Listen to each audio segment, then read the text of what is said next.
Welcome to another PL Together Lounge Talk. I'm Adam Geller, founder and CEO of Edthena, the video observation platform that streamlines feedback to teachers. Today, we're talking with Steve Ventura. He's the author of multiple books, including a book coming out in March 2022 about collaboration and collective efficacy, which we're about to talk with him about. And he draws on experience as an educator, having been in the classroom and a school leader and a superintendent. Steve, thanks so much for joining us. Thanks. Happy to be here. Well, you've got a new book coming out about collective efficacy. I feel like this is a term that we kind of probably feel like we know what it means.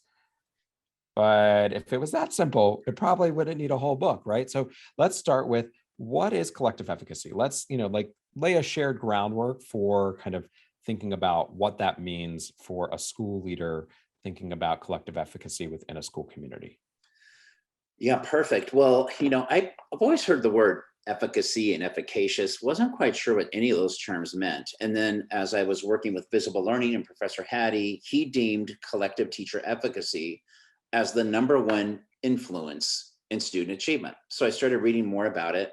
And it's not an easy concept sometimes to grasp. I mean, I say I do collective efficacy through achievement teams, but we're just trying to promote people who understand that teacher quality is the greatest influence on student motivation and achievement, especially when all the teachers believe that together collectively.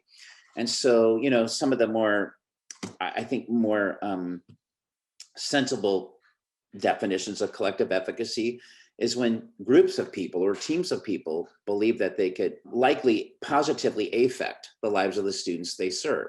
One of the things that I learned from the collective efficacy research, Professor Hattie didn't come up with that. It was more like Goddard and Hoy and these other pioneers about collective efficacy. But what I discovered is that based on the effect that John Hattie calculated, I mean, it has up to 3 times the impact of being poor. So even though we worry about students' home life and what they don't get at home, and maybe they have low socioeconomic and other struggles, what we do in school could actually have more impact than what they get from home in terms of learning, not everything from home. I mean, we can't do everything, but I think, collective efficacy is a huge influence on student achievement. And I think we can do this not by just saying we have a PLC, but by following protocols consistently that actually elevate that. So I think that, there's master experiences and vicarious experiences.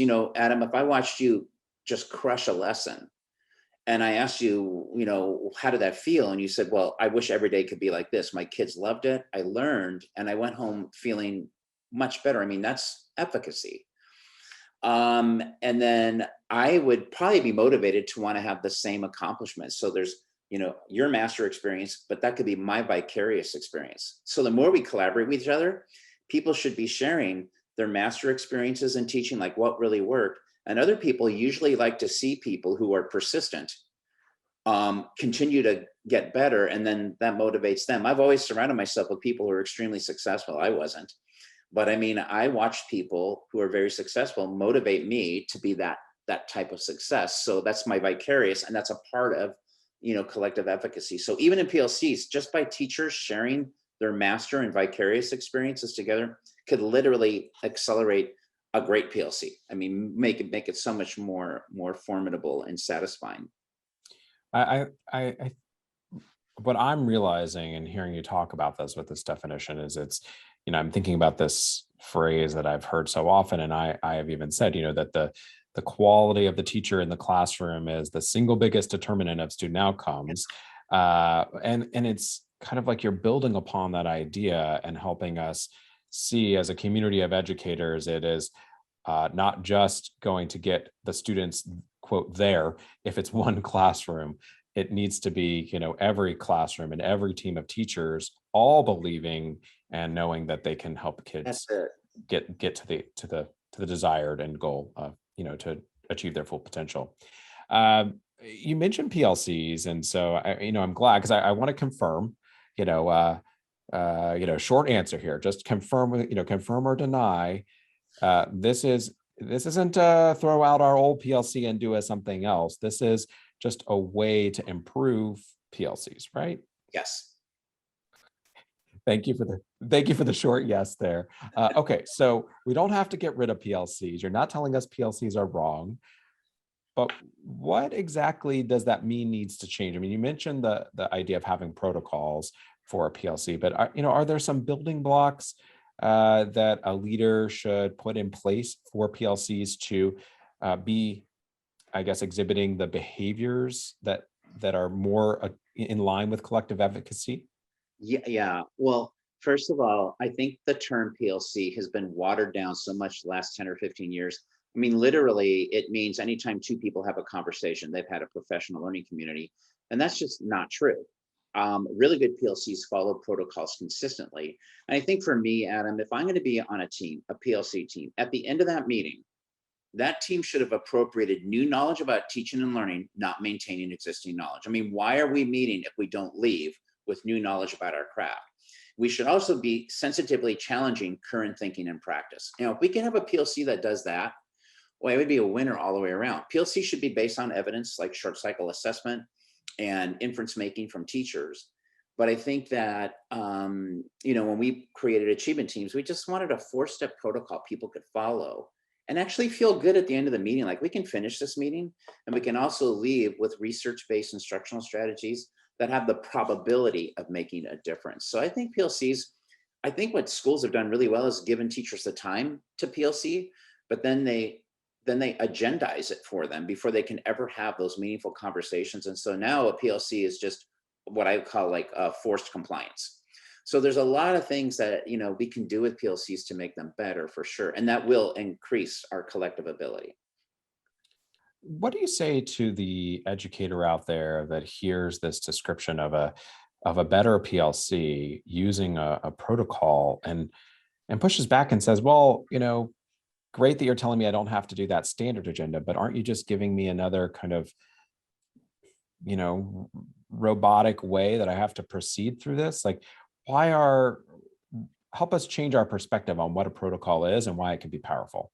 Yeah, so not every PLC has to have data and evidence. I mean, sometimes people just need time to have an unstructured conversation, but other times it's really necessary. And especially, I mean, to me, if I'm going to do like a pre and post assessment, that's the best way a teacher can actually assess their instructional impact, right? I mean, that's really good evidence to determine, am I making a difference? And because I think PLCs and instructional strategies and some sort of data help people to evaluate their impact.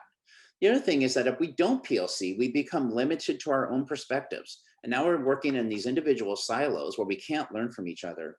So I think there's a little bit of both. I think a PLC can be extremely creative and still follow a protocol. But it doesn't have to be like you said, because that's what we were trying to avoid too. Like, oh, I have to follow this, and this. I still think it has to be attractive to teachers and motivating to them. But there's got to be an ultimate end result if we're going to do it, invest that time. That's what we kind of focused on anyway. It's making me think a little bit, coming out of the summer with all the Olympics and all the team sports and only imagining what their practices look like. But I would have to imagine that, sometimes they practice the drills and sometimes they practice, actual, scrimmage style game among their teammates. And there's different ways that team builds its skills. And so, it's almost as if what I hear you saying is, well, this protocol can be used as one of the ways that this team gets better. And that's an important distinction. It's not the end all. I can't, it's not a 100% guarantee it's going to get better. But I think sometimes the biggest threat to innovation in our business, Adam, the biggest threat to innovation is not the fact that we're talking with people who are overqualified. Teachers have invested thousands and thousands of dollars in their craft. A lot of times PLCs don't work simply because of internal politics. And an organizational culture that doesn't really value them. These are all things that can really crush really good collaborative protocols. Well, Steve, we need to take a break. If you're interested in learning more from him on this topic, be on the lookout for his new book coming out in March 2022 that is about collaboration and collective efficacy. If you're joining us and wondering what we talked about before or what we're going to talk about next, head to pltogether.org for the rest of this conversation, as well as many more. Steve, thanks so much for joining us. My pleasure.